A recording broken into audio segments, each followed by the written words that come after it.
Before we get started, just a warning, this fly is a little different. The idea was to create a fly that A, exhibited a relatively flat body profile, as many naturals do, and B, could have a darker back and lighter belly, again similar to many naturals. The other thing I was hoping to do was to give the nymph a nice curved body similar to a natural dropping in the water column. This seemed to me to be something that might elicit a take.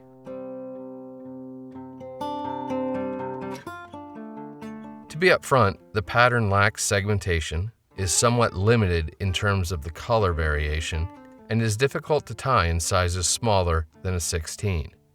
That said, it really seems to be a fish producer, so here goes.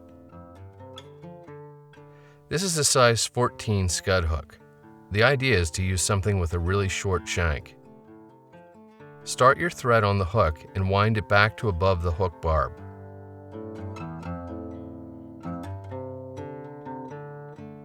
Begin by snipping a small clump of light-colored rabbit fur. I like to use Zonker strip because of its convenience. Now grasp the bundle with one hand and pull nearly all the guard hairs out with the other. A few will remain, but that's what you're looking for. Now wet your fingertips and then wet the bundle.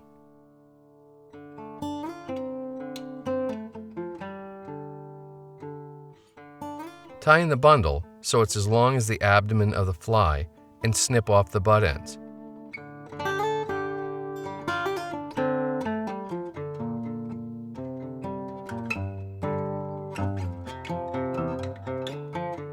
Don't throw them away, as we're going to be using the bundle later. Continue to wind forward to cover the butts.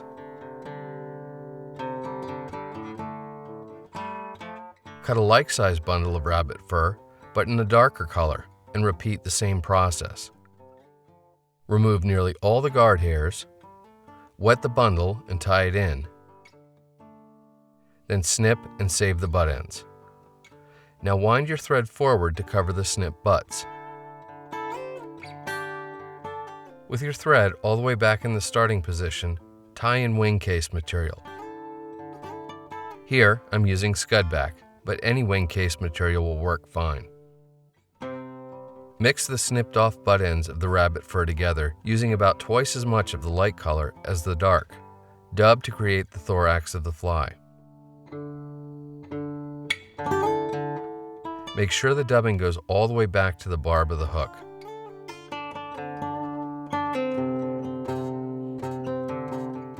Select some of your favorite nymph legging material and apply it using whatever method works best for you. Here, I'm applying a single clump on either side of the thorax. Pull your wing case material forward and secure it firmly behind the hook eye, and then whip finish the fly.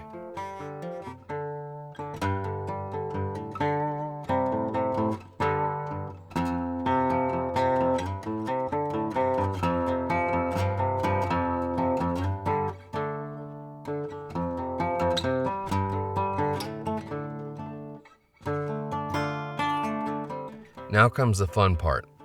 Wet out the fur of the abdomen with head cement.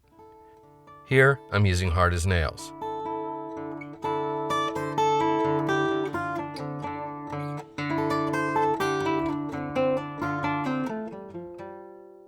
Then, with your bodkin, flatten and curl the abdomen into a nice natural-looking curve. Blowing on it will help to speed the drying process. You really don't need to let it dry all the way before removing it from the vise. As you can imagine, many variations of this pattern are possible. Hope it works as well for you as it does for me.